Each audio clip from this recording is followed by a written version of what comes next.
car dance. Defers the Booker for the long range. P-H-O-E-N-I-X. Phoenix Suns, and you know we up next. Yeah, we working for that championship ring. We the Valley, it ain't nothing but a thing. P-H-O-E-N-I-X. Phoenix Suns, and you know we up next. Yeah, we working for that championship ring. We the Valley, it ain't nothing but a thing.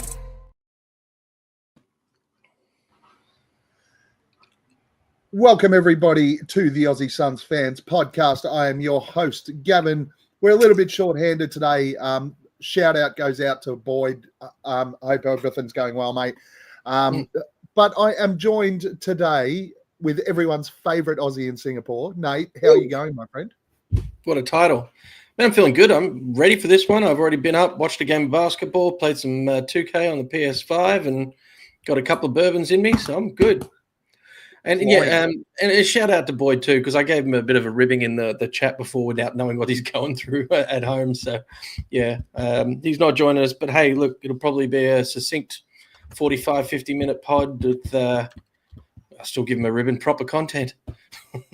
Yeah, well, that's that is the one thing we will at least be able to get through probably a little bit faster on what we do, but I would like to use this introduction as a time for an Aussie Suns Fans exclusive as well.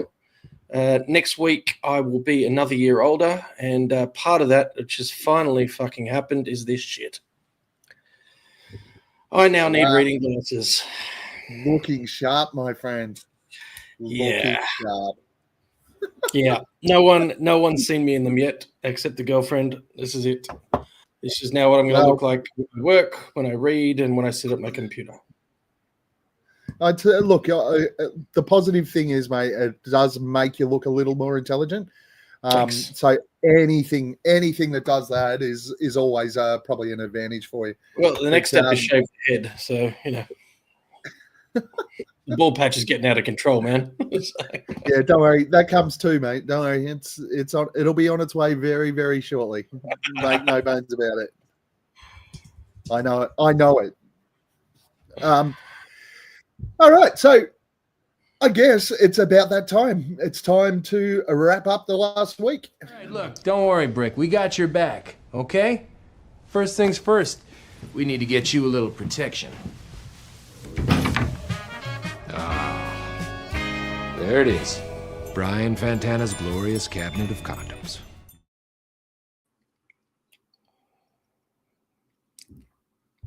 And that will be your mute button, Gav. Wrap it up, buddy. I did. I was about to, and then you started talking. I'm not sure what was going on there. 2 games over the last week. The first one was, I think, for many Suns fans, in particular us in Australia, our favourite of occurrences, with a 125-108 whitewash of that scumbag Luka Doncic and that garbage team, the Lakers. Dylan Brooks had 33 points. Ryan Dunn, 8 rebounds. Royce O'Neal, 11 assists.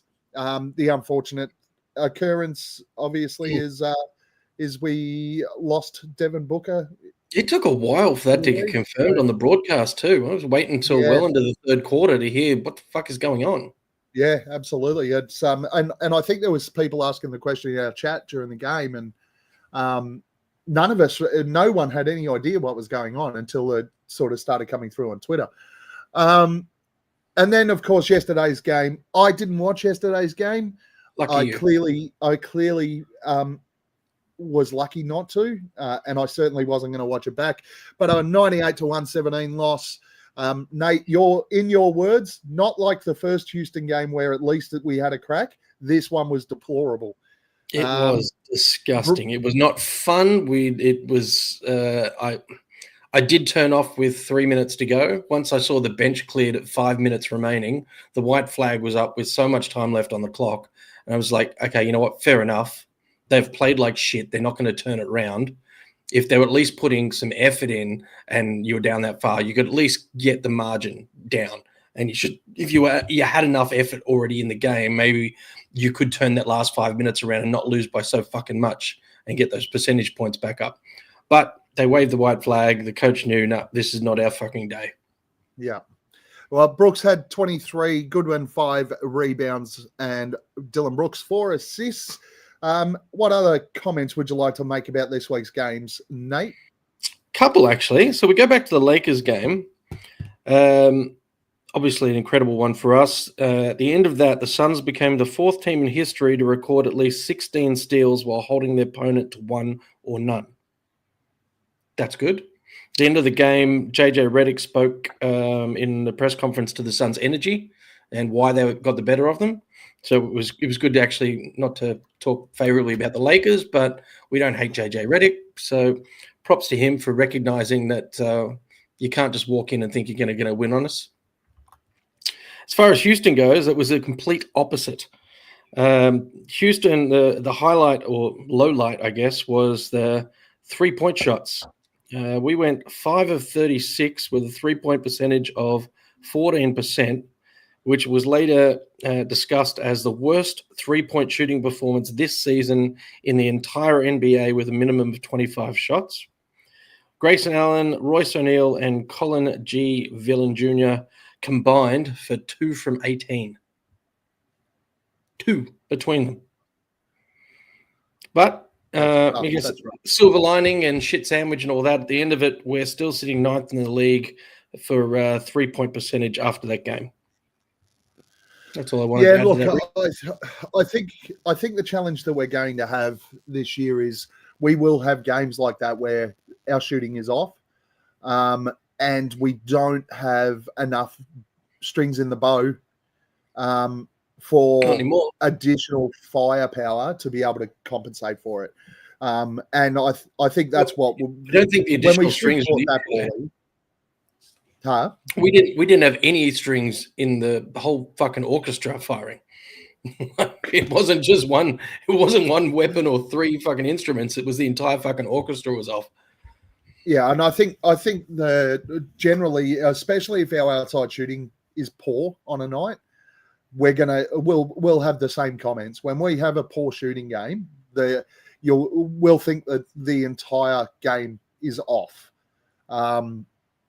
Because I think that's probably been the thing that has not only made us competitive but made us successful is our ability to shoot the 3. At the start of the season, I made it quite clear that I thought our biggest Achilles heel for this year was going to be the ability to hit the 3 ball. I didn't think we were a great shooting team at all. And I've been very, very surprised and very, very happy with the fact that we have shot the ball pretty well. As you said, 9th in the league for percentage.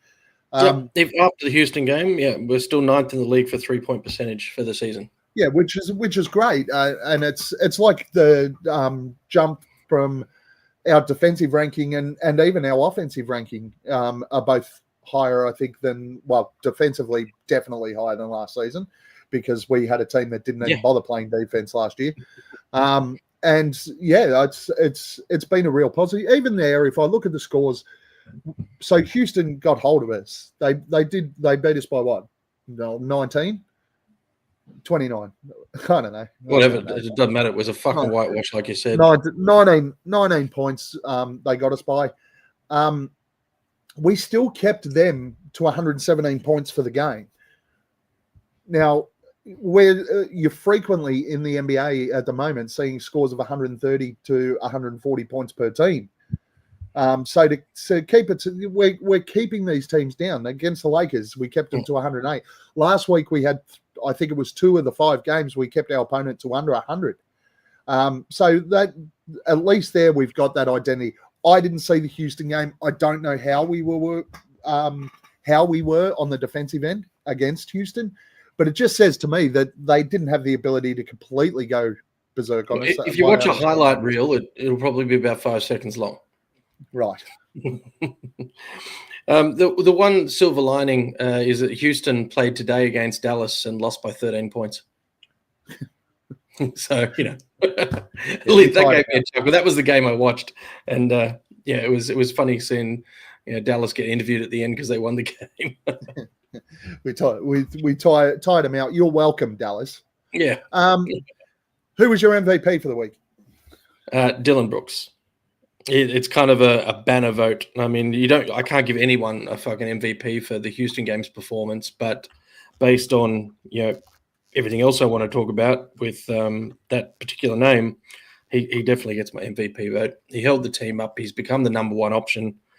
Actually, earlier on the Chris Vernon podcast, the mismatch with Chris Vernon and Jacoby. That's my favorite non-Suns podcast to listen to, and he's a Memphis Grizzlies guy, and so he always likes to talk on current Grizzlies players and past. And he did bring up the Lakers game with Dylan Brooks, simply to say that he was in hysterics and laughing so hard because the minute that Devin Booker went out and Dylan Brooks knew he wasn't coming back, it's like a light went on in his head. And he's like, I'm the guy now. I'm going to take all the shots. Yeah. And you know what? No, he does that anyway. But, it was funny just to hear him talk about next teammate. And then he did go on to say that the guy was a great team member, that he was an energy in the locker room, and he did bring all the guys around him, which was also nice to hear someone that loves the Memphis Grizzlies actually speak highly of the guy rather than think, we got rid of him. Yeah, absolutely. Brooks for me as well. It's Dylan. It's the first time I'm going to give it to you, but I don't think that there was any question about your output this week. He was again on both ends of the floor. He played brilliantly. That Lakers game, he was outstanding. Dylan Brooks MVP this week. Who's your Marley Hustle Award winner this week? No change in the name, Dylan Brooks. You can't go on the Houston game because, like I said, it was just a piece of shit game. But the amount of second chance points that Dylan Brooks got us in the Lakers game, there was second chance. He was there every time. And it just stood out to me that I just have to say Dylan Brooks is the Hustle Award winner for me this week. Again, it's hard to argue with Brooks, but I'm not going to pick him this week. Because I want to give a shout out and give the Hustle Award this week to Ryan Dunn, who has he makes the club. He makes a significant difference to this team when he's flying around, and his attack on the boards, no matter what, defensively, he has his direct matchup, but he'll always scramble to cover another matchup if something falls down. You just love his energy, and I think if Ryan's doing that, that's where the Suns are at their best when he's doing what he did against the Lakers. Because against the Lakers, he was phenomenal. I thought. I can't argue with that. You and I love me some Ryan Dunn. I love seeing him do well, and he's done really well since he's come back from the injury. And he has not looked like he's been protecting that wrist at all. He is going at the ring. Certainly, yeah, absolutely. So I can understand the pick there. Hey, quick shout out to Dan Duarte, unofficially sponsored by Buffalo Trace. There we go. On to the BTs. Who needs to pull their finger out? Oh, this one's easy. It's a blanket slap to the whole team. After that Houston game, the whole team needs to get a turkey slap and a reminder of what they should be doing. Tell me I'm wrong. Argue with that. Again, hard to argue. I am going to err on the side of caution, though, because I didn't watch the game. Go back, watch the game. You'll turkey slap the fucking TV. I can't. I don't know. It's just one of those things. I can't do that. I can't go back and watch games once. Especially once if I know the score, you're losing. Yeah, I just can't watch it. I can't. It just does my head in. I might watch the little mini 10-minute versions they put on. Yeah, I might go and watch that and see what happens. But that's basically just highlights. While we're on the topic of pull your finger out, and it's not so much a pull your finger out; it's just a go fuck off already. Nigel Hayes, waste of space. Even during that Houston game. Yes, I did make the comment last week. Yeah. And it rings so true because I even had to throw this comment in the Aussie Suns Fans Facebook chat group. There was one particular play just after he got put on the court And even I was like, fuck, he's on this early. This is a problem. And he got past the ball. And you could literally see the surprise in his face, like, why the fuck are you passing it to me? And then he didn't know what to do with it. And it's just, the guy's a complete fuck up. He's a waste of space. He needs to go. Yeah. So that's not a pull your finger out. It's a fuck off already. Yeah, and that's the thing. It's the same with this bloke. I could pick him every week as pull your finger out, but the fact of the matter is that Nigel Hayes-Davis and Nick Richards are just not fucking good enough to pull their finger out. Like their finger probably already is out. They're just fucking that shit. So I just get them both off my squad. I don't know. Look, Hayes-Davis, he can stay because he seems like a really good dude and a really good locker room guy, but don't put him on the court. Like, sit his ass at the end of the bench where it belongs and let him wave a towel. Nick Richards does not give a flying fuck. Does not care. So he's got a bruised ego and he's dropping in the rotation. Yeah, absolutely. And I'm not. I don't think I can even bring myself to say pull your finger out anymore. He is just a waste of space and he's got to go. My pull your finger out this week is Royce O'Neal. Royce, you're shooting poorly from outside. I get it. Defensively, I think he had some fairly poor breakdowns on the defensive end. And Royce, you know you're my guy, but you're the veteran, mate. You shouldn't be the one making those errors on the defensive end. And we need you to hit your shots. That's what you're getting paid for. Hit your threes. We need it, especially when we're going 5 for 29 or whatever it is you said, Nate. Like, I'm sure Royce O'Neal probably went 0 for 5. 5 for 36. Or 5 for 36. I'm sure Royce was 0 for 5. I don't think Royce hit a single three. The two, it was Grace, Royce, and Colin combined for 2.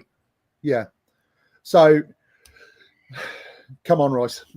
Like, Grayson's got a little bit of leeway because he's just come back from an injury that kept him out for quite a bit of time. It's going to take him a little bit of time to get that rhythm back. But Royce, you can't be like missing every shot, mate. Pull your finger out. Enough. Yeah, can you throw while we're wrapping the week up? Can you throw Ash's comment up there about the fantasy matchups? Because I've just figured out why he said that. Because he's playing me. Yeah, he's playing you and he's kicking your ass. Yeah. Like confidently kicking it. Ash, I appreciate you bringing it up, right? And I get it. You are kicking my ass. You're kicking half a team's ass because my team is fucking entirely injured. So stop carrying on with your bullshit. If I had a full strength squad, I would kick the living shit out of you.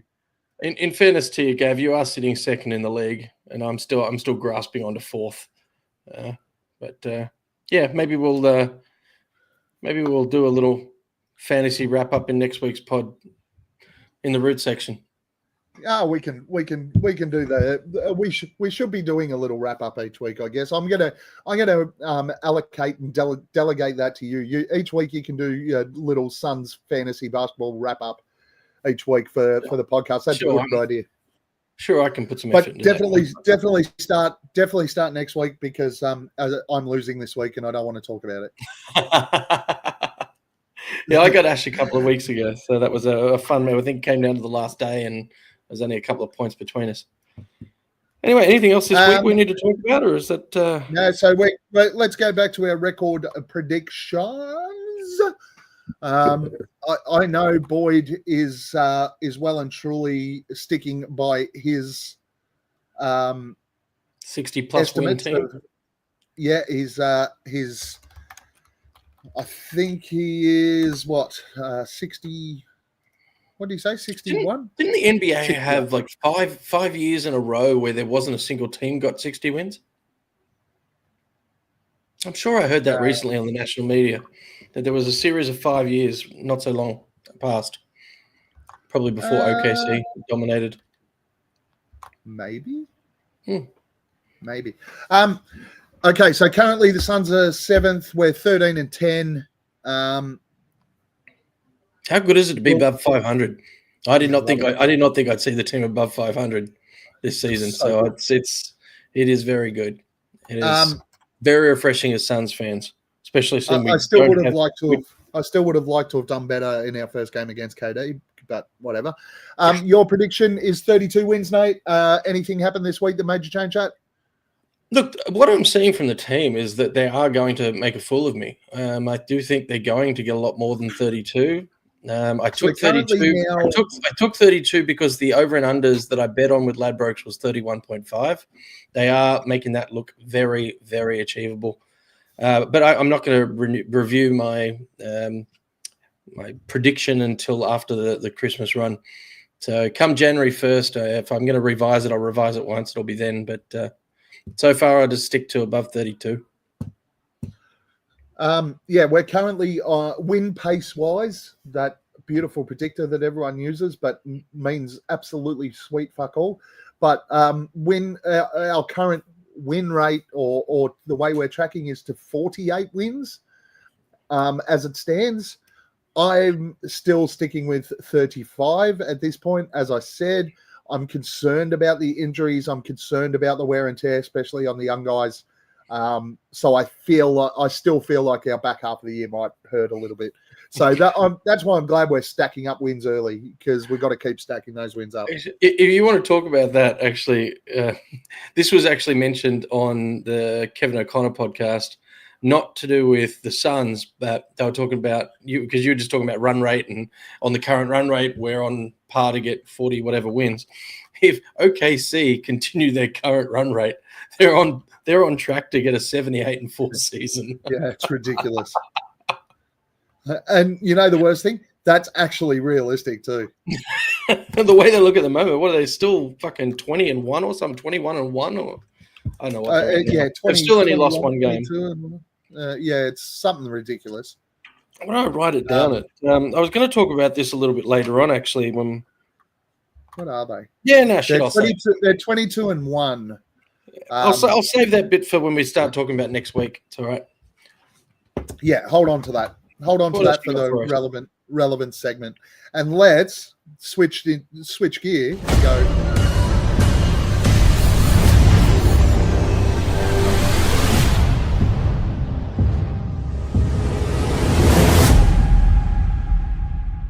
Giggity, giggity, giggity.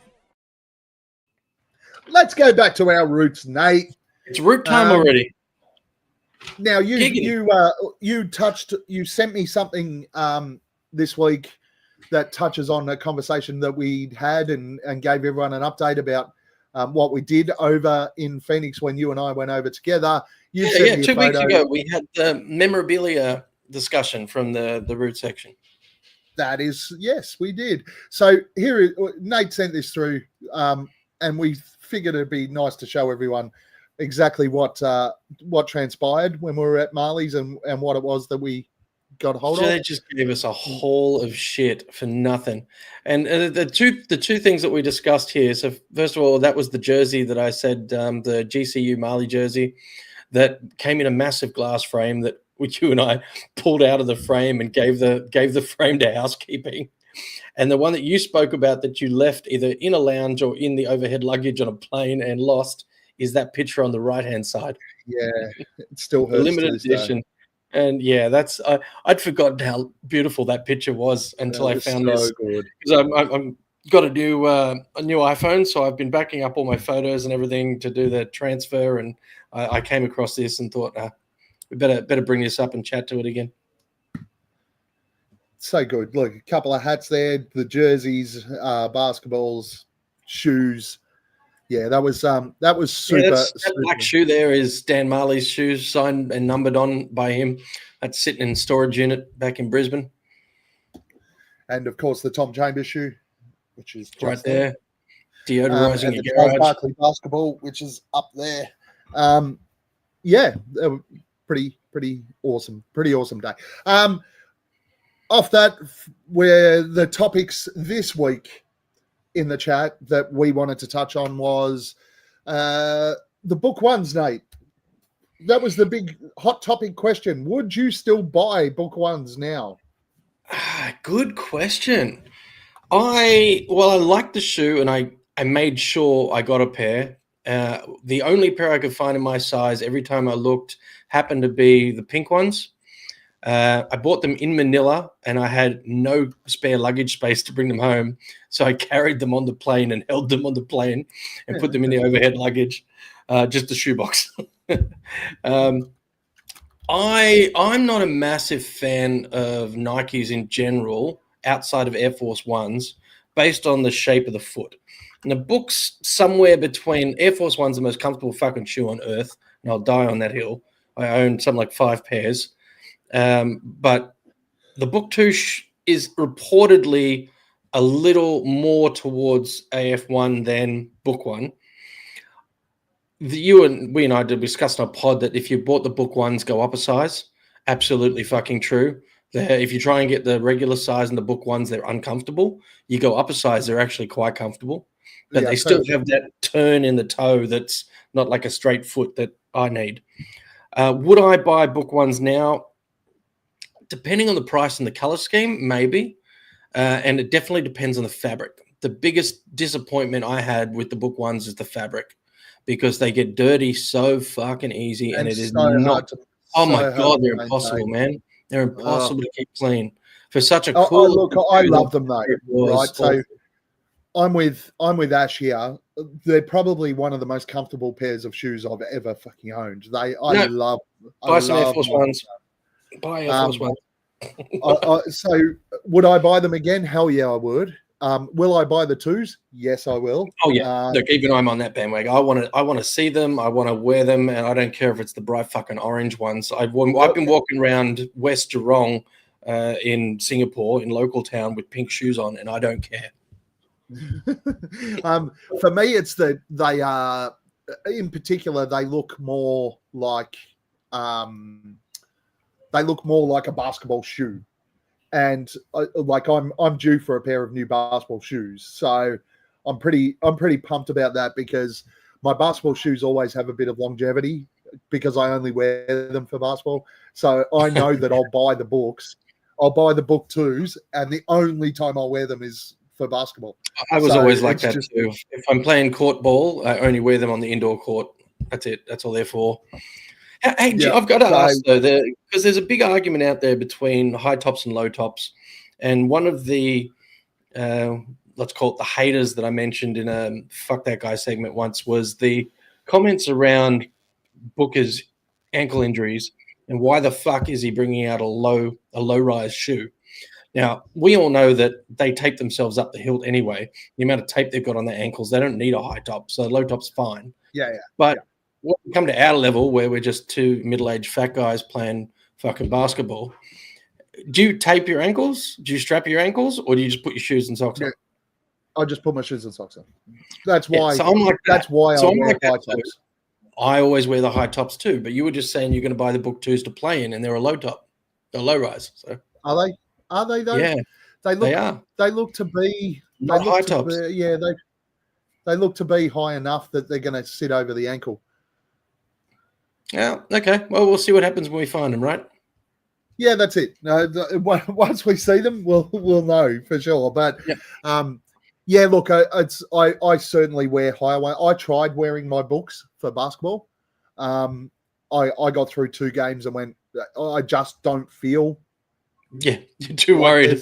Too worried rolling an ankle and and it just didn't. While they're comfortable shoes, they're fantastic to wear around town and with your jeans on type shoes, not so much for basketball. So I'm going to keep singing the Air Force One praises. I've got, because I've got so many pairs, I've got an old pair now that are ready to be thrown out that I'll now only wear if it's raining or I'm going to. I actually wore them on the basketball court once, and I was surprised at how comfortable we were just to shoot around and run a light game in. I don't think I'd play a competitive game where I'm really putting everything out there in them, but yeah, that for a low top shoe, yeah, it was pretty comfy. The next topic that everyone brought up, and we thought it'd be prudent to bring it up and have the discussion. Obviously, during the week, and the old mate GM might get a nomination in another segment. The Clippers who brought Chris Paul back for his farewell tour, his retirement year, to give him a spin around the block one more time in a Clippers jersey, have now cut him or sent him home, not cut him yet, sent him home and told him, Chris, you're not required, go and stay at home. For a dude that's given so much, not only to the Clippers, but the NBA, and they've sent him home to sit on his fucking couch. What a disgrace. You are a fucking shambles, Clippers. Anyway, I'm not going to get into that rant right now. I will. Talk in the chat has been, hey, would you, as a Suns fan, love Chris Paul to come back to the Suns, finish his year out, and what value would he add to the Suns by doing so? Now, I've already seen Gambo come out on Twitter and absolutely nix it and say that the Suns have zero interest in bringing Chris Paul back. Doesn't mean that we can't speculate and talk about it, though. Nate, what are your thoughts? Well, to the immediate question, it's not the right fit anymore. And it's not because of a decline in his performance. It's purely the grit and grind, which we talk about, that we finally have found. And you can't get that putting Chris Paul. You can't maintain that putting Chris Paul out there. Now, we brought him in originally, and I know I'm going to contradict myself a little bit here. We brought him originally to give us that kind of intensity. But it was an intensity, not like the grind that we're doing now. Now you could call us dogs. You could literally call us hustle-hungry dogs. That's different to what Chris Paul brings. So for me, you would bring back the second oldest guy in the league to do what exactly? When you've already got Chris Gillespie getting amazing performance consistently. Did you just call him? Yes, he gets compared to Nash. Chris Colin Gillespie. My apologies. I do that all the fucking time. I just should call him Villain Jr. All the comparisons to Nash, while we don't agree with them, it's nice to see that, right? It's at least positive that we get to see it. And I don't think bringing Chris Paul back fits what is keeping us good, keeping us alive, keeping Suns fans motivated with our season. So I'm gonna play. I hear what you're saying, and Ash has thrown it in here as well. Yes, it is the past. Yes, I get it. From a nostalgia point of view, I sit here and I go, okay, will Colin Gillespie and Jordan Goodwin and even Devin Booker and Jalen Green benefit from having a Chris Paul sit on the bench and effectively be a mentor? Yeah, I don't think that was the question, though. No. The question was, do we bring him back? I'm asking you, I'm devil's advocate wise. Look, fact of the matter is that if Chris Paul came back to the Phoenix Suns, and again, I'm not saying we should do this, people, so don't fucking lose your minds over this. I'm merely playing devil's advocate because I've had the same thoughts. Right now, we've got a guy called Nigel Hayes Davis sitting. That's exactly where I was going to go with it. Who's playing fucking minutes for our basketball team. You're telling me that you wouldn't want to cut that motherfucker's ass and put Chris Paul on the bench to support those guys, mentor them, play a few minutes here or there, sure. I mean, it's Chris Paul. If you bring him in, you got to play him. But you don't have to play him for mega minutes. You don't have to. Do you want to know why Chris Paul does fit? Because we're dogs now. Chris Paul will love that shit. Like he would eat up mentoring the guys on our squad right now. He would absolutely because he would see himself in those guys, right? So would that not benefit these guys to have that additional voice? Look, I see your point.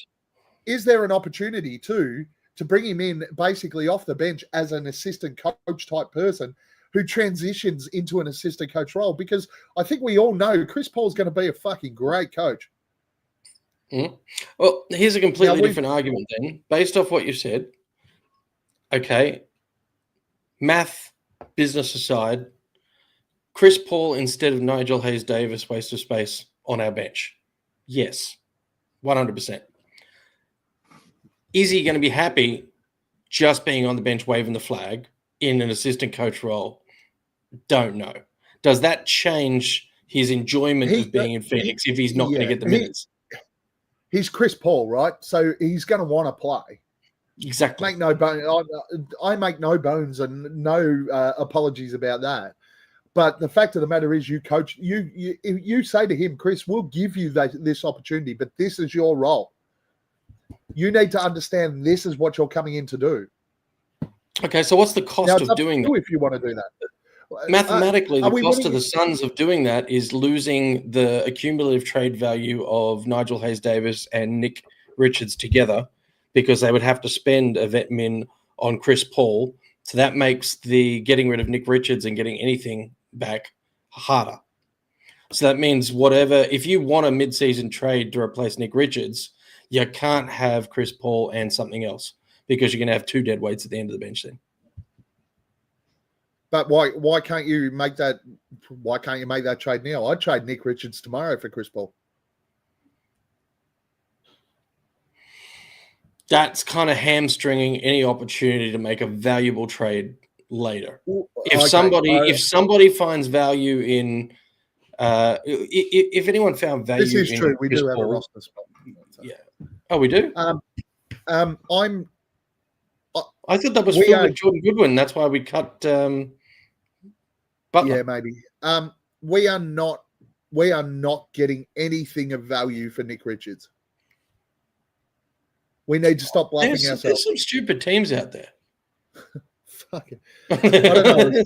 Have Charlotte got another center they're looking to trade? Oh, look, Sacramento are going to let everything go soon. Let's just go pick their roster apart. Yeah, Nick Richards for Sabonis. Straight up trade. Should happen. Should absolutely happen. Or Zach Levine. Would you trade Mark Williams and Nick Richards for Sabonis? No. Ooh. Okay. Sabonis is rapidly heading towards the end of his career, not the best of his career. So I'd be very hesitant to be offering up. I think that Mark Williams has the potential to be a top 5 center in the NBA. If he stays healthy.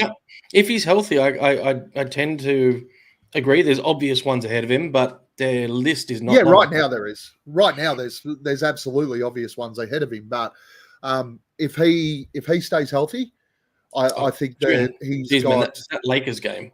You could just see the bench there was like this cloud hanging over LA that you could see. Fuck, we were meant to have him, not this fucking other wanker from Portland. Yeah, and that's for me. That's the key thing with Mark Williams. But I would certainly fix your lighting. I wouldn't be mad. I wouldn't be mad if the Suns came out tomorrow and went, you know what, we're signing Chris Paul. And I wouldn't be mad. Just explain to me how it fits and make sure it's not limiting our options, right? Yeah, well, I haven't looked into that with great detail. I don't think it overly impacts what our current situation is, because it would only be a vet minimum. Fact of the matter is that the Clippers will buy him out. So wherever he signs on it, he's absolutely going to just go, yeah, vet min. That's fine. Yeah, $6 million go somewhere. He just it was a $4 million. He just deserves the opportunity. He just deserves the opportunity to finish his career properly. And I would love to see him as an assistant coach here next year. Like I would love to see him on our coaching staff. And we all spoke about that even in that year that we ran through the finals. That we can hold on to him. He's going to be the best influence and impact with our coaching staff. And I think probably because our coaching staff was all fucked in that run, and for a couple of years after. But coaching staff's been fucked for a couple of years. And look, I do like this one too. There's a little bit of romance to sending you back to OKC. Actually, that would be a ring chasing move, wouldn't it? Well, but it's I kind of say, why shouldn't he? Oh, you couldn't blame it. It's not like the move that KD did. KD did it at the top of his prime, whereas, Chris is doing it. It's like a Carmelo move, Carmelo Anthony should have got a championship somewhere, and it's disappointing he didn't get one in New York, but that's the way it washed out. So, yeah, fuck it. If OKC took him back, and SGA still is quite open about the influence that Chris Paul had on his career in the time that they were in OKC together. So, yeah. So for you, you're right now a firm no on Chris Paul though. Yeah, you've got to sell it to me. I mean, on face value, I don't see that it changes anything. We've got a good direction, unless it's proper personnel improvement. You got to sell it. You got to sell it to me. For me, at the moment, there is no sell. For me, I wouldn't be mad at it. I'm okay if they're exploring it. I'd be good with it for those reasons of bringing him in to mentor your Goodwin, Gillespie, and we know what Devin Booker was. Devin Booker was in the MVP conversation when he was playing with Chris Paul. And let's face it, the Clippers never gave him an NBA Finals appearance. No, that's right. And so for me, I sort of go, you know what? If the choice is Chris Paul at the end of the bench and just playing a few minutes here or there, or Nigel Hayes-Davis sitting at the end of the bench and playing a few minutes here or there, I know one's a power forward and one's a guard, but I know who I want on my squad. Yeah. I take CP3 every day of the week over Nigel Hayes-Davis. Yeah. Absolutely. What else you Nate, I got a question for you. Ooh. Are you ready? Sure. And that's how it came to pass. The convict crew that tarred the plate factory roof in the spring of '49 wound up sitting in a row at 10 o'clock in the morning, drinking icy cold Bohemia-style beer. We sat and drank with the sun on our shoulders and felt like free men. Who do you want to have a beer with, Nate? I've got an interesting one for you this week. Well, it's beer. I don't think he's going to give a shit what kind of beer it is as long as it comes with a donut. I'm all down for beers and donuts because breakfast beers and donuts go hand in hand. So it might be an early beer. This one is John Ortega. Now, the name might not roll off your brain real quick, but I've taken this long to watch the one-shot OTE documentary on Netflix. Oh, sorry, on Prime, because Bezos sponsors the OTE. I watched it just to watch the Thompson twins recap, to go back and look at what they were like in high school before, or just out of high school, graduating into the league. And I got hooked. And I watched the first 2 seasons yesterday, and just back-to-back 12 episodes, bang, bang, bang, bang, bang. And in season 2, when they expanded the league to include Phoenix, and it was the Phoenix Diamond Dubs got included into the 8 teams or whatever, I think it was 8 or 9 in the OT league. This John Ortega was the coach of what they named for the sake of the show, the Phoenix Diamond Dubs. Now, you look into it, and it's actually an existing prep school to prepare athletes out of high school for college. He's been a local resident and grew up, Phoenix. The guy is Phoenix. He's the president of AZ Select, which is combined with the PHH Phoenix Prep, so Phoenix Prep. He's the founder of Phoenix Prep. And that school that he's been a part of there, which is a basketball program, has been helping kids shape their careers, shape themselves to prepare for college and either entry into the NBA or a future in basketball since 2014. And when I looked into it, I just thought, this guy's fucking cool. I'm watching the show. I'm like, I really like this guy. It was good to see all the the footage of Phoenix.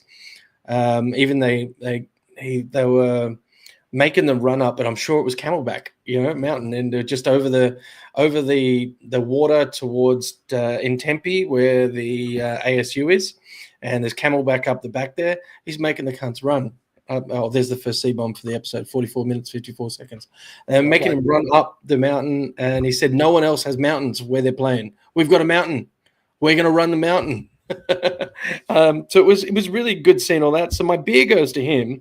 And when I dug into it a little bit more, it turns out that one of the former alumni is Oso Ighodaro. He was part of the class of 2020 that went to that prep school in Phoenix to prepare himself for college. And this is, thanks, Gav, for throwing that up. This is the prep school photo for Oso Ighodaro at Phoenix with PHH prep, which eventually ended up being a team called the Phoenix Diamond Doves in the Overtime Elite League. So my beer goes to Coach John Ortega. I'd love to have a beer with him.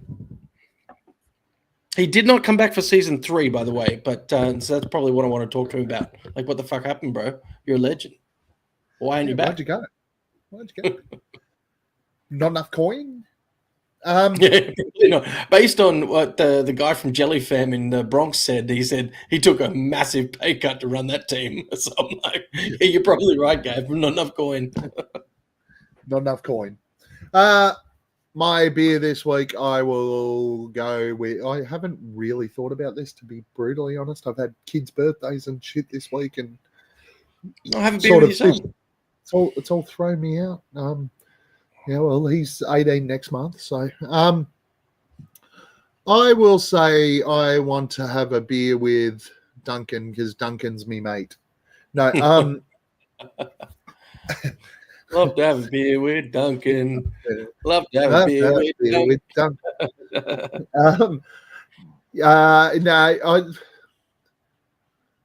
I want to have a beer with Bouye.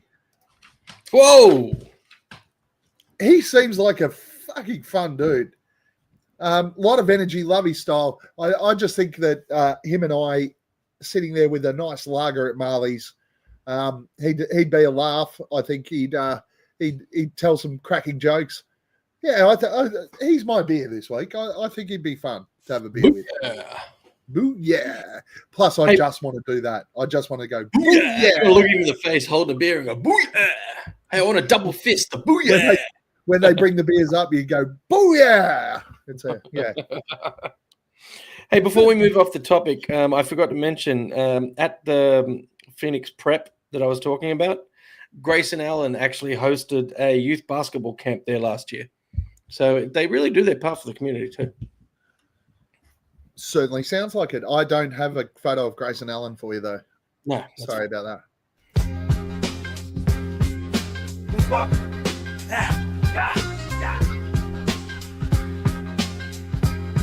Fuck that guy. Nate, who made you sit back this week and go, you know what? Fuck that guy. 2 cunts. Love it. Throw them so at me. I'm going to throw them in reverse order. So the first one's a mention and the second one is the winner. My mention is Mr. Giannis Antetokounmpo for his cryptic IG mass bucks delete from all of his photos.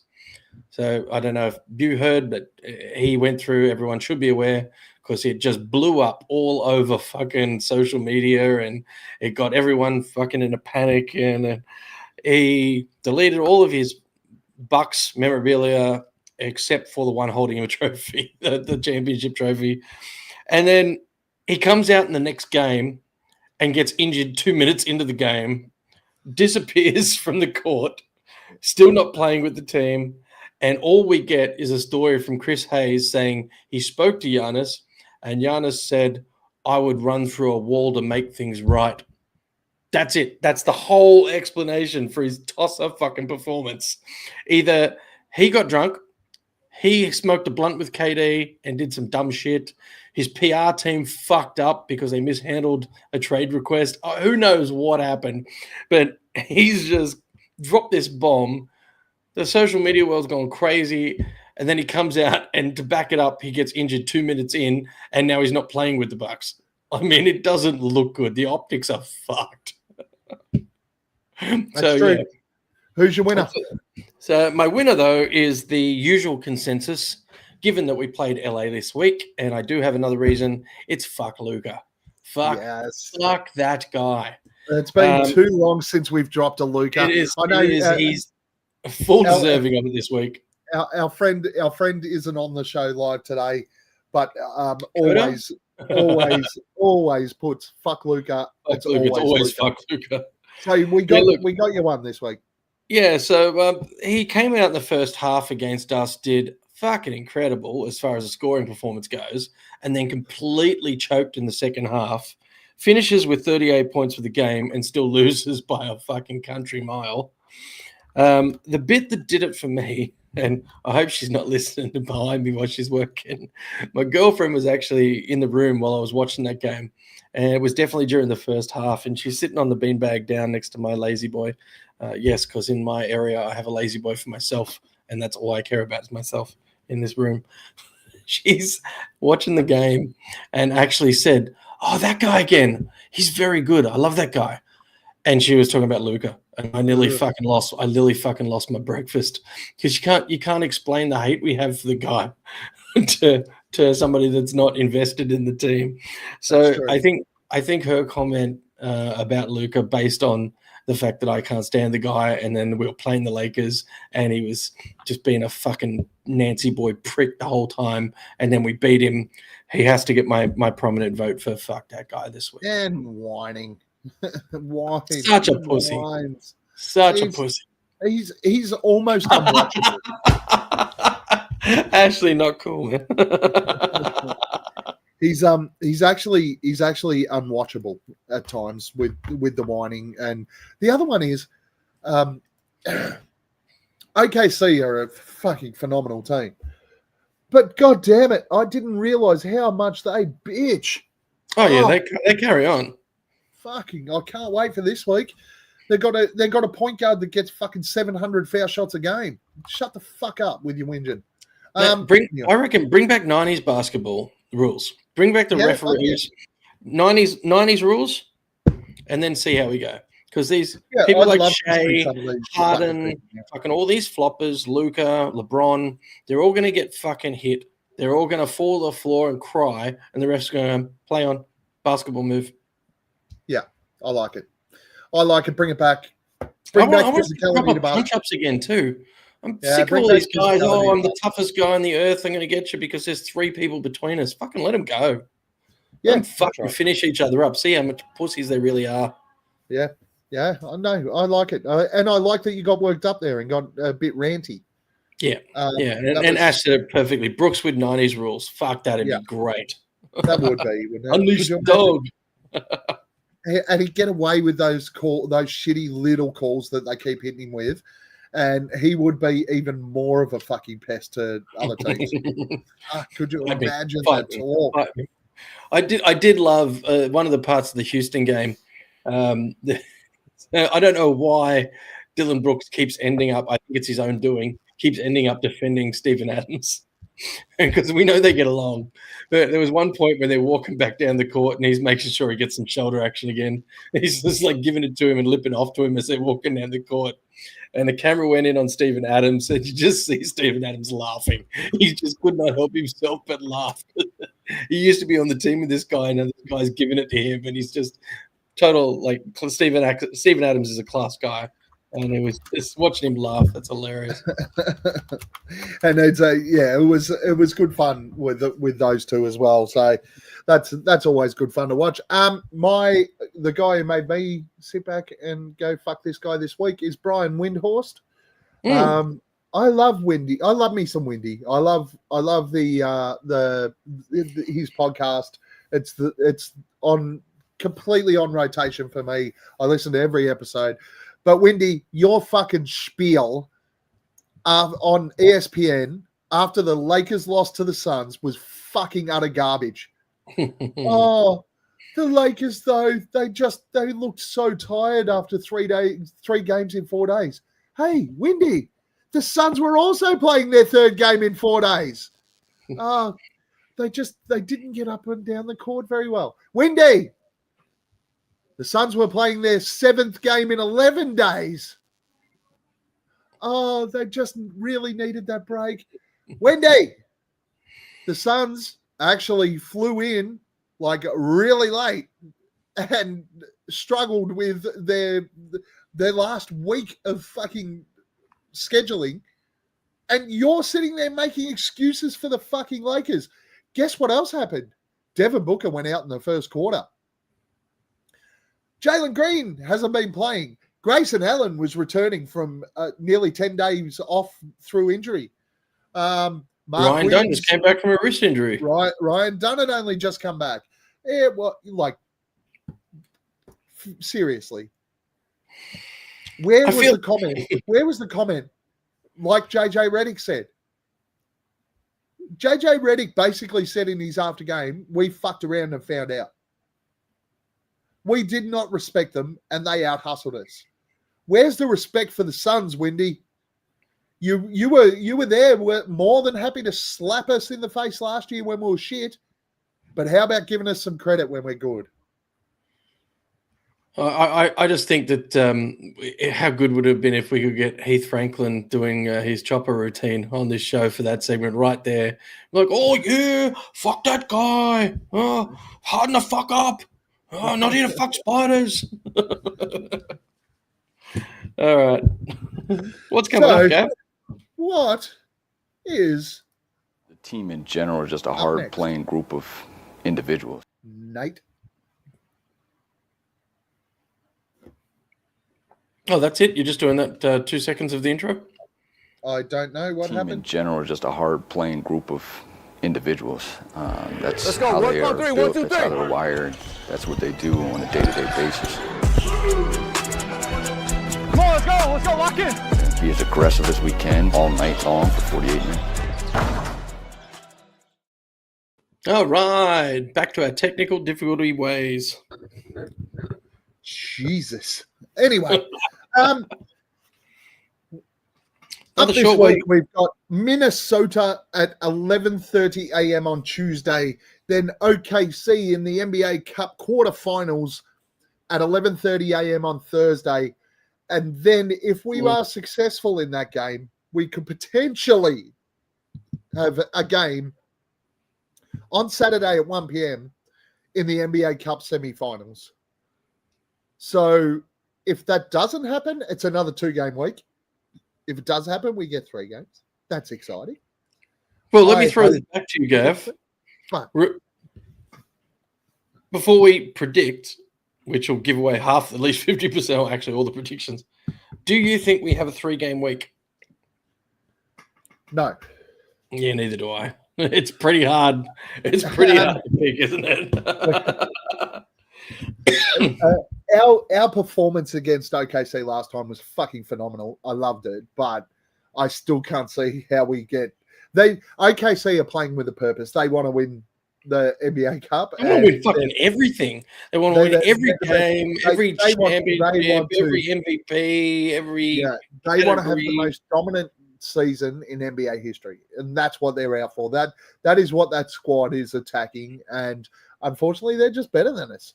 The fact of the matter is that OKC for the next 5 years is going to be maybe even longer. When we talk about dynasties, I think we're about to see one of the most unstoppable dynasties of all time. This was one of the things that came up in the Mismatch podcast last week, and when Vernon and Jacoby were talking about OKC, they were laughing at they came from talking about the Clippers and how bad the Clippers are doing, how they're incredibly failing and nothing's working. I don't know, letting Chris Paul go is fucking going to fix that. I think it's bullshit. But the Clippers are failing miserably, and OKC hold their pick. So if the Clippers continue to fall, because they're sitting pretty low, and OKC pick up another fucking lottery pick and a high lottery pick. I was listening to Windy's pod the other day, and he said if the season was stopped right now, they'd have pick 5, which is the Clippers pick 9, which is a heavily protected first round trade pick that they have with Utah. So it's protected top 8, but right now as it stands, it would fall at 9. So they would have that. Then they have pick 15, I think, which is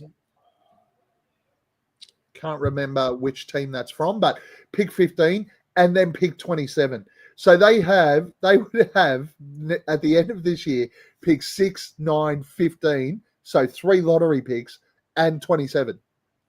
Thank fuck they didn't have all those picks this year, because this year's draft is fucking talented. Holy shit! But next year's is still. I mean, I haven't done the mocks yet, but the talk is that the next upcoming draft is still pretty strong. You don't want to see fucking OKC get 3 of those, bury them on the bench, and fucking ruin talent, let alone get better. The only positive about it is that they can't fit everybody. No, they can't. They can't re-sign everyone. They can't use all the draft picks. They're gonna have to trade the draft picks. They can only have 15 players. So it is going to be. What do you reckon? A mass trade down on draft day. For me, that's what I see. What I see them doing is hedging for the future. They will trade a lot of those picks for future draft picks. Not for players, just trade forward. Yeah.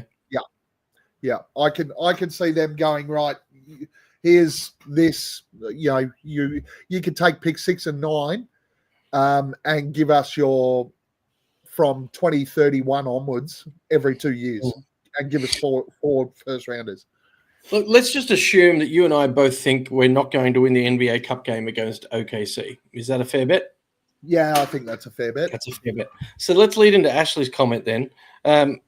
As a quick throwaway, I think we beat Minnesota. I think we go 1-1 for the week. We don't play 3. I think this has come up in conversations too, that as far as asset loads go, this is one of the only teams that has the asset load to get Giannis. Now, the Spurs. Okay, so great. Either one of those fuckers. We don't want him on either one of those teams. Like shit. I think he fits the Spurs a hell of a lot more than he does OKC. I don't know that he does. And in comparison, if there's only the 2 teams with the assets to trade for him, which would he? I mean, obviously, if he wants a ring, he'd rather go to OKC. But I think he's a better fit with Spurs than OKC. I think it ruins. I think he's a better fit with OKC. Really? I'm. Oh, yep. That happens. I'm of the opinion that Wemby and Giannis together would be a really poor fit. Interesting. Well, if they got Giannis, though, then just fucking do away with the NBA for the next 10 years. Because who's going to be fucking watching? No one's going to be winning games. It'll be a whitewash. No, that's...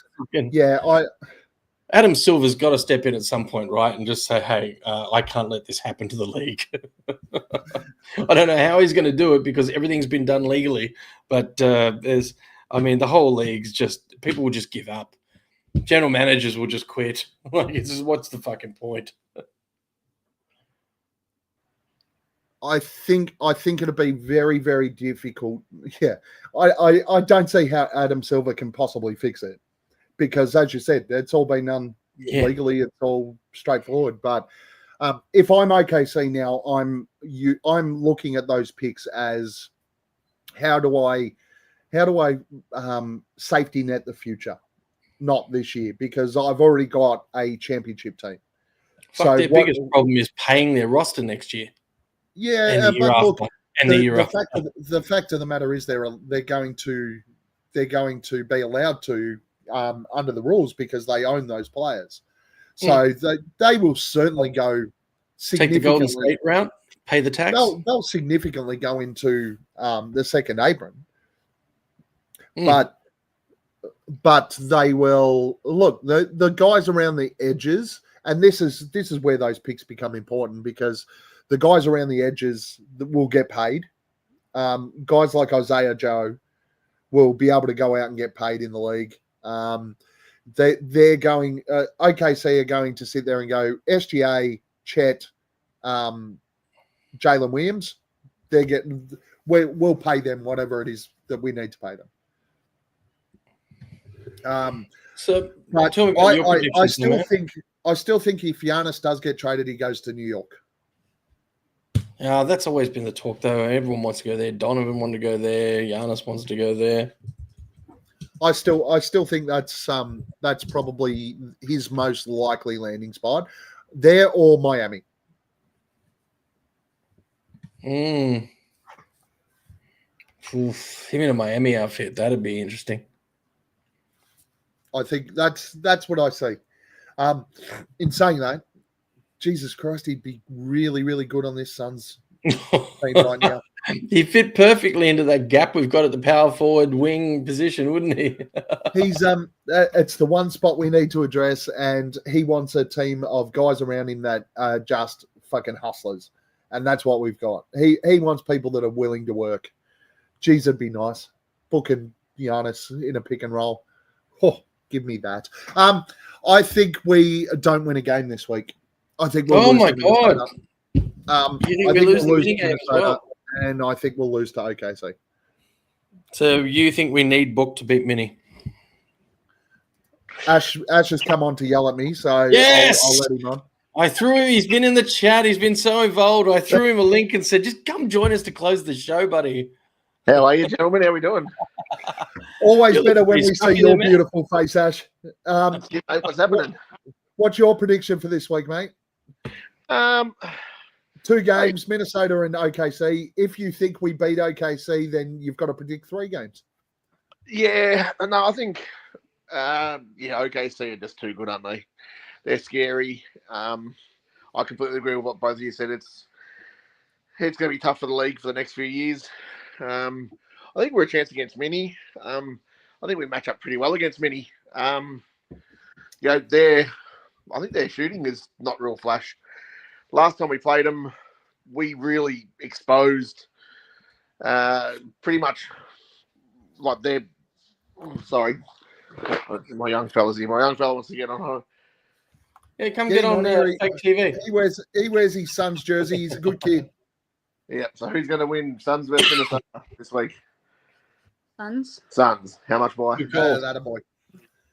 60. He said he's got Suns by 67. He's yes, boy. Don't say boy. 67. Go back to where you're from. Yeah. Sorry, boys. It was I was sitting on the couch watching the Ashes, listening to you boys. I'm sort of taken up back a little bit. I'm much. Well, fuck the cricket, man. It's boring as shit. Yeah. No, I've I've been been able to catch fucking cricket. I'm more than happy to talk about the fucking basketball. Yeah, I've been able to catch a live pod for quite a while because I've been extremely busy, like with work and the business and all the kids' sports. Yeah, give your business a plug. We always used to give your business a plug to our group. Go for it, Ash. Yeah, we're a little bit quiet this December actually, which is nice. Nice to have a little bit of a rest. But yeah, the good old All the Smoke barbecue, doing American catering style barbecue, briskets and pulled pork and all that sort of stuff. We've been doing quite a few weddings and birthdays and stuff lately. It's been really good. Give me your socials. So we always sign off with our socials. So make sure you tell them where to find you, buddy. Yeah, so All the Smoke Barbecue just on Facebook, or All the Smoke Barbecue with an underscore between each word for Instagram. So yeah, you'll probably check see them more out, guys. I will say that when you do check them out on Instagram and Facebook, you will be extremely hungry afterwards. Yeah. Or you'll see videos of me catching sharks. One or the or other. You'll see videos of him catching sharks.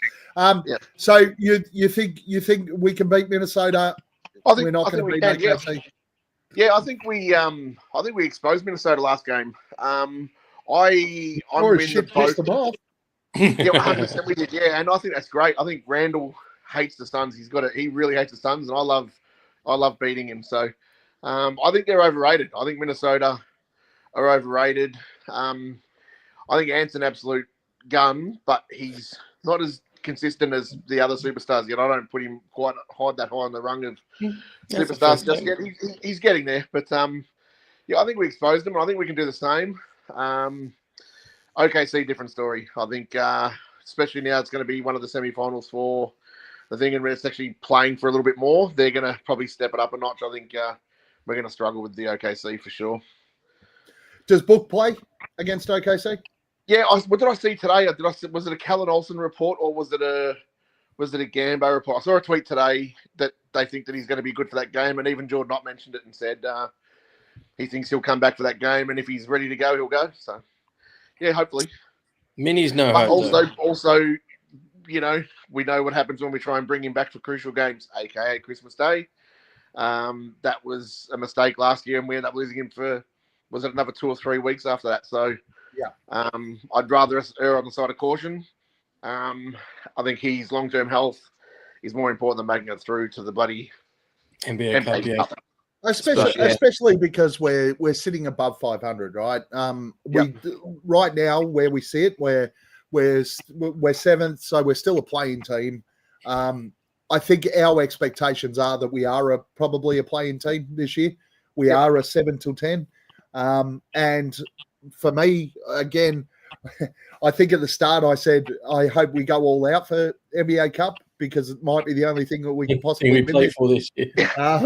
But the fact is we're playing good basketball and we are a playoff team right now. So I don't want them bringing Book back for the NBA Cup game. It just hang on a minute. It doesn't matter that much. Let's do some bracketology then. Let's look at the NBA Cup. So there's 8 teams left. We're playing OKC. Lakers play San Antonio. By the way, also, before you do that, Nate, I just want to have a little rant on the NBA too. How the fuck do we qualify for the semi-finals and we're playing a team that was in our fucking group? That doesn't make sense to me, mate. That's frustrating. We got the wild card for a team that beat us in an NBA Cup game. The only one who got it now. I think that's something they got to sort out. That's a pain in the ass. And I was sort of sitting there going, fuck, okay, we didn't beat OKC in that game, but fuck yeah, we qualify for NBA Cup. And I turn around and read the fucking next round schedule, and we've got OKC again. What the fuck is going on? Would have loved to have seen one of the other two teams, but so either of the other two teams. Let's look at the bracket. Who's got half a team out? What? Yeah, go. You keep going. We look at the East. There's 4 teams in the East. Orlando are playing Miami. Toronto are playing New York Knicks. Obviously, like I said, Lakers are playing Spurs. We're playing the OKC. Who do you think? Let's just say these 3 matchups. Let's just assume for shits and giggles, we've got Book back. Let's even say for laughable sake, we've got Jalen Green, and we can beat OKC, and we get through. Would we play LA or San Antonio? You're asking who I predict wins that game? Yes, in a theoretical world, if we got to the next round of the NBA Cup and we play, who would win out of LA and San Antonio? Oh, wait, they did say Wemby will probably be back for that game. So if Wemby plays, I'm going Spurs. If Wemby doesn't, I'm going Lakers. Yeah, it's a fair call. It's a bit of a fence sitter, but all right. Ash? Yep, I think the Lakers. I think the Lakers, even Wemby back, if it is his first game, been off for such a long time, it's always hard to come back and just dominate your first game. But he is an alien. He is an alien. I was going to say the same thing. He is an alien. Let me continue down my hypothetical pathway then. Yeah, I'm going to say Lakers. Either one of these teams, we've beat them this season at full strength. Yep. So let's say we beat OKC and we can take out NBA Cup for the West and we go to the final. Let's look at the East then. Orlando, Miami, Toronto, New York. Who gets through from those 2 games? Gav, what do you got? Orlando and New York. Yeah. Will you take New York over Toronto on current form? And then I think, I think the Knicks beat them. And then I think the Knicks come out of the East in the NBA Cup. What do you reckon, Ash? Yep, couldn't agree more, Gav. I'm with you there, 100%. Yeah, so I picked Orlando and Toronto to come out and Orlando to win. And just because of the pure form, Orlando's corrected their form. They're on a bit of a run. Everything's firing. And Paolo's back. Orlando are fun. I actually quite enjoy watching them play basketball. And they're back at full strength now. After the minutes restrictions will come off before the NBA Cup for Banchero. So that's why I picked them. But look, would we beat, in your eyes, New York or Orlando in the NBA Cup? No. Okay. So, Ash, but again, let's go back to and touch on the. Well, the whole point I was trying to get back to was this game. The whole point I was trying to get around to was if we went all the way, hypothetically, was coming back to, is it worth risking the book injury in the OKC game to even get that far? Where our squad is it worth risking? is, like, because Ash was saying, it's not like the Christmas Day thing. It's not worth risking the injury. So let's have a look. Let's play it out. Let's play it out all the way through, and then look back. Is it worth it? I agree. No, where our squad is, with where our squad is this year, and what I think we can achieve this year, yes, it's worth the risk to gamble at it. Okay. For how the season is, no, it's not. Right now, we have to look at our team as a playing team, and if we're a playing team, we want to be 7 or 8, not 9 or 10, because we don't want to be qualifying for the playoffs and having to come up against an OKC in the first round. Dude, we want 6.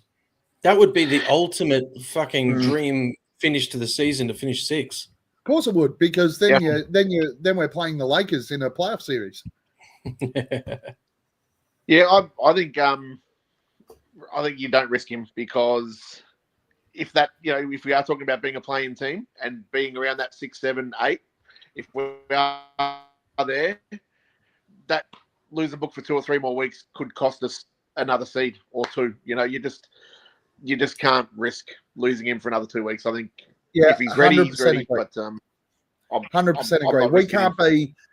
Where we look at big picture for the end of this season, and you're right, Nate. 6 has to be the goal right now for this team. They should be targeting 6th, right? But if we are a playing team, we cannot be a 9 or 10, because effectively you are qualifying to play OKC. OKC, yeah. It has to be a 7 or 8. Yeah. Cool story. That's all I had. Oh, other than that, while we're talking about not being able to beat OKC, the only team that has done it, Portland, it's also the only time Portland's done it in the last 10 times that they've played OKC. That one game that they won 121 to 119 is the only time in the last 10 meetings that they've beat OKC. And OKC's injuries list at the time was Chet Holmgren, Alex Caruso, Lou Dort, Jalen Williams, and Kenrick Williams. I just look, good luck winning next week. Don't get me wrong. I would be over the fucking moon if we were able to knock out OKC out of the NBA Cup as their second loss. But yeah, we're going into OKC to play them. It's going to be a fucking big ask. With effectively Book coming off a groin injury and still no Jalen Green, and probably actually I think the rest of the team is relatively healthy now, right? Yeah, pretty good. Livers has had a little bit of an issue, but I think he's Livers, he's the one. We need Livers just so that fucking Nigel Hayes Davis doesn't go there on it the is. fucking court. There it is, Gav. There it is. But you're spot on too. Everyone needs a good liver to replace a waste of space. All right. So beautiful, gents, and appreciate you jumping on to chat about that, Ash. Come on, man. Good way to close it with us. Good. Thanks for jumping in. What else happened this week? We don't really have. I think we've touched on most of that this week. Yep. But I will say again, Brightside Night, jump on Bright Side of the Sun if you can, and donate tickets for some kids to attend a Phoenix Suns game.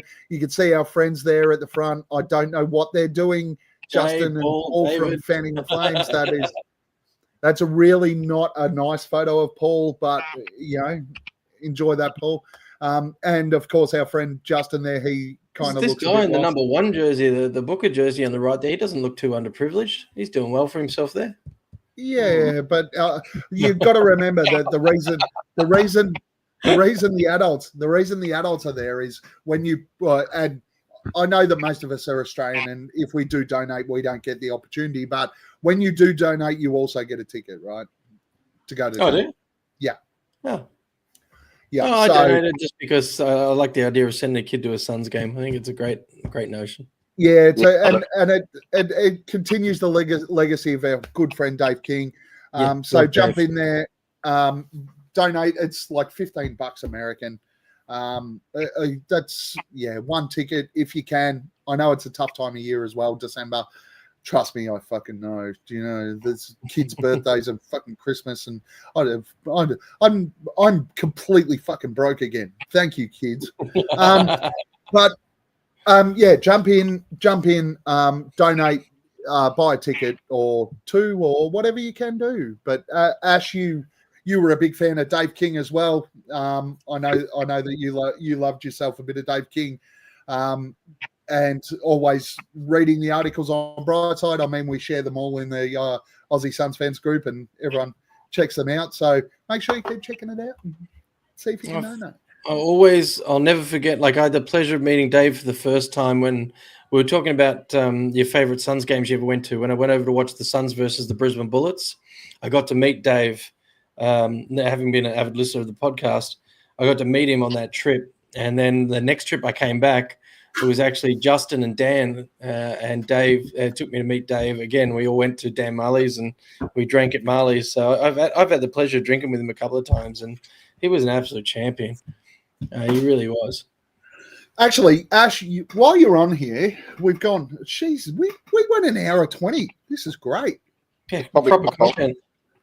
We were a little bit worried that we might only get like 45 minutes. Ash, I want you to give us your... And that's how it came to pass. The convict crew that tarred the plate factory roof in the spring of '49 wound up sitting in a row at 10 o'clock in the morning, drinking icy cold Bohemia-style beer. We sat and drank with the sun on our shoulders and felt like free men. Who do you want to have a beer with this week, Ash? Oh, geez, on the spot. Who am I enjoying? I was always a fan secretly, but now that we have him on our team, I'm loving Dylan Brooks. I love everything he brings to the team. He's just hilarious, and I love the fact that even the media, everywhere I look, there's funny memes or posts and everything about him, and everyone in the comments is just like, bro is a comedian. Everybody thinks he's hilarious. And I'm like, you know what? I would just have a night sesh with him and just go stupid. And look out Phoenix, mate. I would just be on a tear with him. That'd be so much fun, I reckon. Wouldn't that be a sight?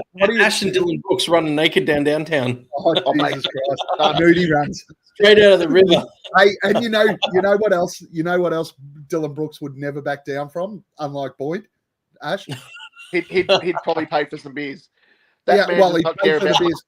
But he'd also do week after week. He'd also do that run thing where you run into each other. Remember Boyd hid from you? Didn't want a bar of it. True story. I wouldn't want to hurt Dylan though. That's a good point. But you know that fucking menace would not back down at all. He'd be going, Ash, not only will we do it, we'll combine it with the nudie run, and we'll do the nudie run fucking head-to-head rundown. Oh, tackle touching. Yep. Tackle touching. Baby elephant walk.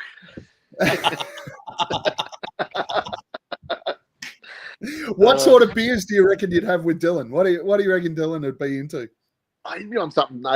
He'd be on something top notch, wouldn't he? He'd be on the high class whiskey. Oh no, we go the Buffalo Trace, eh? Well, being Buffalo Trace is heavily on the barbecue scene, and a lot of guys love it. So yeah, Buffalo Trace would be something. Buffalo Trace, I love it. Yeah. And of course, one more for you, Ash.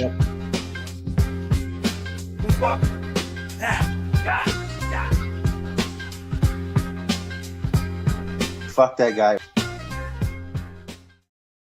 Who made you sit back this week and go, you know what? Fuck that guy. Oh, this is a tough one. I haven't had a good chance to think. I've been extremely busy this week. Who am I going to say? You said Luka. I mean, I thought this week was an easy one. Giannis and Luka just stood out this week. Yeah, Giannis. I kind of feel sorry for Giannis in some respects. Like he lives in Milwaukee. That's why you feel sorry for him. He's given his all to one of the shittest cities on earth for such a long time. And they've done him dirty. So You know what? I'm going to go with the owners of the Milwaukee Bucks for doing Giannis dirty, so I'll go the opposite. Fuck those guys. Let the guy free. Send him somewhere. You know, give him the Phoenix. Just send him to Phoenix for something. You know, so just to clarify, you think they did him dirty because they kept him? 100%. Like making the man stay in Milwaukee is one of the lowest acts you ever do. Love So, it. yeah. Well, they could get lower. They could get lower. They could trade him to Toronto. Well, you know, that could happen. So The only place in America or outside of America that's colder than where he currently lives. I still always sit back and go, like one of the things I love most about Pop was when Kawhi started fucking throwing his toys out of the card. Pop just came out and went, you know what? Trade that motherfucker to Toronto. Yeah, I love it. I mean, it won him a title. It did win him a title, but I still love the fact that Pop just went, fuck him, send him to Toronto. Yeah, freezing the nuts off. All right. Ash, last comments. Where do we find you?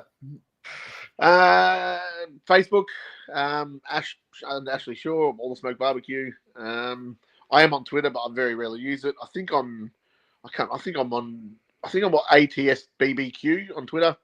That's about it. ATS BBQ.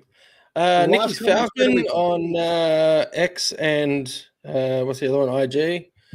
Don't add me on Facebook because I lock my profile because I'm sick of fucking scammers trying to lock in and fucking reset all my shit and block me out. So, and plus, if I don't know you, I'm not going to add you on Facebook. That's for old people now. So I just social, yeah, IG and fucking X at Nicky's Falcon. No last comments. We spoke heaps. And again, thanks, Dan. At Aussie Suns Fans on Facebook, at Aussie Suns Fans on Twitter, at Aussie Suns Fans on Instagram, although Boyd runs it. So be careful about Yeah, be careful with that one. If you're following. It's a single dick pic away from getting cancelled. Like, subscribe, do all that fucking good shit. The great thing about today is our friend Ash Shaw joined us. And you know that when Ash is here, the Aussie Suns fans, we're not here to fuck spiders. Pierre Cardin. Defers to Booker for the long range. P-H-O-E-N-I-X. Phoenix Suns, and you know we up next. Yeah, we working for that championship ring. We the Valley, it ain't nothing but a thing. P-H-O-E-N-I-X. Phoenix Suns, and you know we up next. Yeah, we working for that championship ring. We the Valley, it ain't nothing but a thing.